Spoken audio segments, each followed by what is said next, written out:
So, you're a Canadian who is new to investing and you're wondering how to get started. I'm going to walk you through the basics, and at the end of the video I'll be revealing one of my favorite Canadian investments that I think every beginner might want to look into. And I'll try to explain things in a way that is easy for you to understand as a beginner. So first off, the most important thing you're going to want to do before investing is paying off any high-interest debt. This is any debt you have that is basically above a 10% interest rate. This could be student loans, car loans, and even credit card debt that is in that high-interest range. This is such an important step that many investors in Canada overlook. If you're still in debt before you start investing, it will just eat away at your potential growth in the long term. So step 1 is to just focus on getting that high-interest debt paid off first. Once you're debt-free, it's time to begin investing. So the first thing you're going to want to do is choose a brokerage. This is basically the platform that you will be using to buy and sell your stocks. Two of the most common online brokerages in Canada are Questrade and Wealthsimple Trade. And I highly recommend one of these two platforms if you're just starting out, just because of how easy they are to use. I personally use Questrade, and I have a referral link in the description below if you want to go that route. And it will also give you $50 in free commissions. It's also worth mentioning that both of these platforms have a mobile app, which also makes it easy to buy and sell stocks on the go, or just keep track of your investments if you're away from home. There are also other brokerages out there, of course, so make sure to do your own research and choose one to go with. Now, once you go ahead and choose a brokerage, it's time to open an account. The two main investing accounts in Canada are the TFSA and the RRSP. TFSA stands for Tax-Free Savings Account. This account is great for investing because it is a tax-sheltered account. This means that you will not have to pay taxes on any gains you make within this account. This is an account that every Canadian should have. The second account you will want to learn about is the RRSP,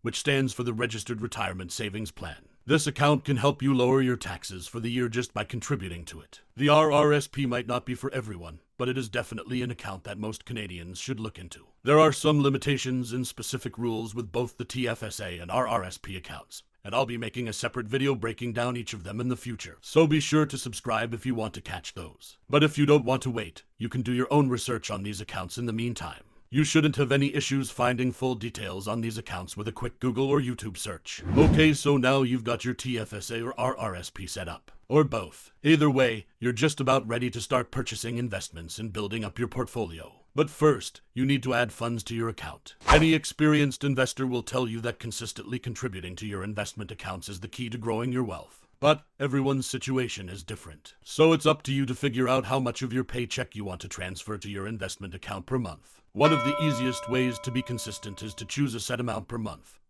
and set up an automatic monthly transfer from your bank to your brokerage account. This will make it so that you don't even need to think about it. It will just happen each and every month. And every month, you will see new funds being contributed to your investment account, which you can then spend on buying stocks, or my personal favorite type of investment, ETFs. At the end of this video, I'll be sharing my favorite Canadian ETF with you, so be sure to stick around for that. But what is an ETF, you ask? Well, an ETF stands for Exchange Traded Fund. Purchasing an ETF as an investment is basically like purchasing a basket of many different company stocks all in one. ETFs are my personal favorite, and I think they are an easy way for new Canadian investors to start with, because they make it very easy to own a well-balanced group of stocks. ETFs also don't require as much research and constant time spent keeping up with news of individual companies. The fund manager of the ETF you own will take care of all of the maintenance for you. However, if you are willing to put in a little more time and effort into your investing and want to build your own portfolio out of individual company stocks, you can do that too. Just remember, if you purchase individual company stocks, you will want to keep up with how that company is doing, what their earnings are like, and any news that might affect their business. Once you start to own more than a few individual company stocks, you might start to see how time-consuming this might be. Again, this is up to each investor to figure out for themselves. It all depends on how much time and effort you want to put in,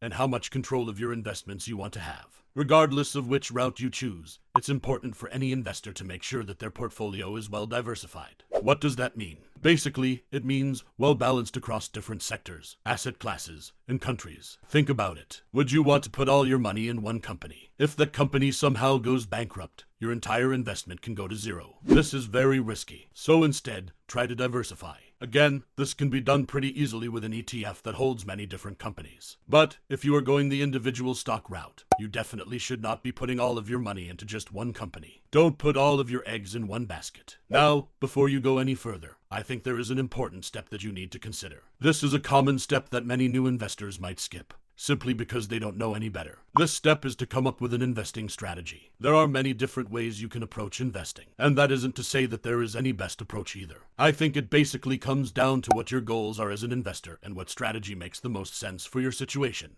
Now I'm going to be very honest and upfront here. You probably won't figure out the perfect strategy for yourself at the start. I certainly didn't. But as with anything, going into something new with some sort of plan is obviously better than going in blind. So take some time to learn about different investing approaches. I personally take a dividend-focused approach, but I know a ton of investors that are doing well with a growth-focused approach. Again, if you are just starting out, this might be a little overwhelming. But believe me, after you put in some time to learn the fundamentals, you will be able to dial in on the best approach that works for you. Okay, so once you've funded your account and done your research to figure out which ETFs or stocks you want to buy, you just need to grab the ticker symbol of the stock and go into your brokerage trading platform and search for the stock. Now, some companies trade on both the Canadian stock market and the US stock market. So if you're looking to purchase the Canadian version, be sure to type in .to after the ticker symbol. This is usually the case for most tickers that trade on both markets. Once you've found the stock you're looking for, it should tell you how much one share will cost you at market price.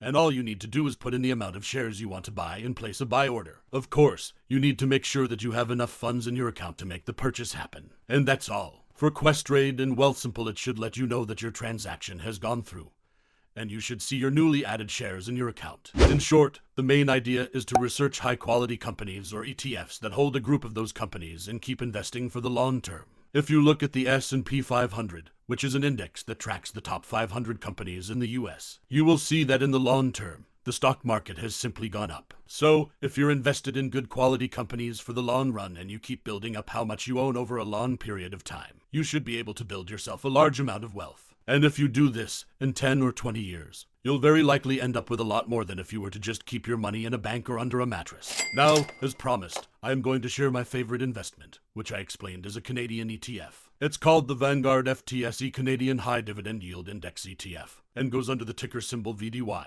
I actually have a video I made on VDY, which at the time of that video being posted, has made me about $14,000 so far since I started my investing journey in September of 2020. So if you want to learn more about VDY, you should definitely go check that video out. As always, it's important to remember that I'm just an everyday rookie investor, and the content on this channel and my blog is not to be taken as financial advice. Always be sure to do your due diligence before investing in anything. I appreciate you all for watching and supporting. And with that, I hope you have a wonderful day. Oh, and don't forget to smash the like button. Just smash it, but be careful not to break it. It can sometimes be delicate. If you're not subscribed, you can do that as well. It will make it so that you don't miss any of my future videos. This is Passive Canuck signing off.